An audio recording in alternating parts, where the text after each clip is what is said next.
Hello there, this is Jake with Reverb, here to talk to you today about some of the differences between tube versus solid-state bass amps. Unlike the guitar world, where the difference between tube and solid-state amps is much more pronounced, the debate is a little bit more nuanced in the bass world.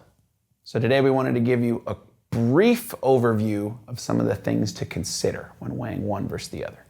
For consistency's sake, we're going to be playing on a Mexican P bass, going through an Aguilar DB112 as the cab. For the solid state head, we're going to have an Aguilar Tone Hammer 500. And for the tube, we're going to use an Ampeg Portaflex PF20T.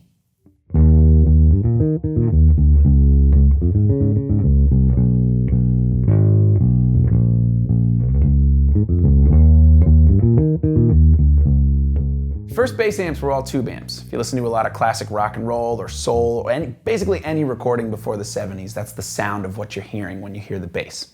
In fact, the predecessor to this that we've got right here, the Portaflex B15, is probably one of the most recorded bass amps in history. Now there are a couple reasons you might want to consider a tube amp for your electric bass.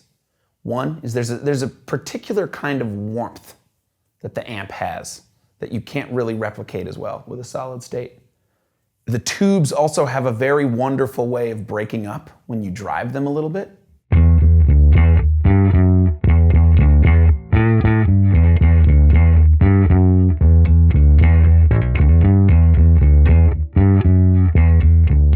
Tube amplifiers make wonderful recording amps because they can bring out a lot of nuance in your playing. There's a very natural, kind of earthy sound that you get out of a tube amplifier that's hard to replicate with a solid state amp. Now there are some cons to consider with tube amps, particularly if you're a traveling musician. The tube amplifiers tend to be noticeably heavier than solid state amps. This isn't something you can just throw in your backpack. The tubes are fragile. They can break sometimes when you're transporting them. They can go out on you, sometimes right before you play. These are not fun scenarios to be in. In addition, the tubes are also very temperamental. They're highly susceptible to the temperature that you're playing them in. So if you're in a very cold space or you have to play outside, you might not get the sound that you're looking for because they're going to take a lot longer to warm up, if at all. There are many great options for tube amps besides the Portaflex.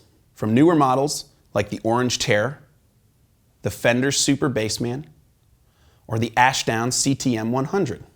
To classic heads like the Ampeg V4B or the Sun Model T.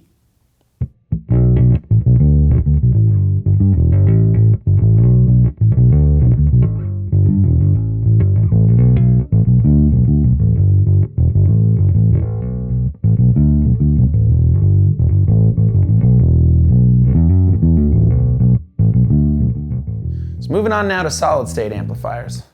They're much lighter than tube amplifiers.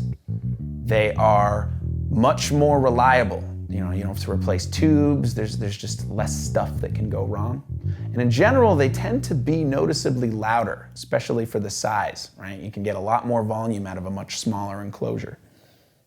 Another thing to consider is if you're looking for a really honest and clean representation of what you're playing with no tonal coloring, a solid state amplifier is definitely going to be the way you're going to want to go.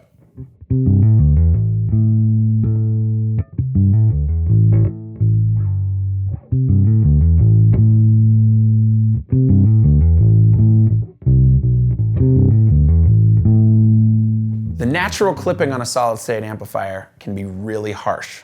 If the amp doesn't have a dedicated drive channel or something like that built in, you might not like the sound of it the same way that you would with, say, a tube amplifier. That has that really nice, warm breakup that you get from the tubes.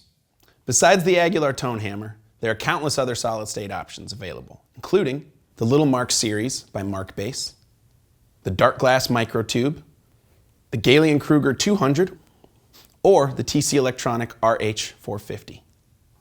As with anything musical, you want to make sure that you try the amp in person. This is just a primer to point you in the right direction to find the application that works best for you. This is Jake with Reverb, signing off. See you next time.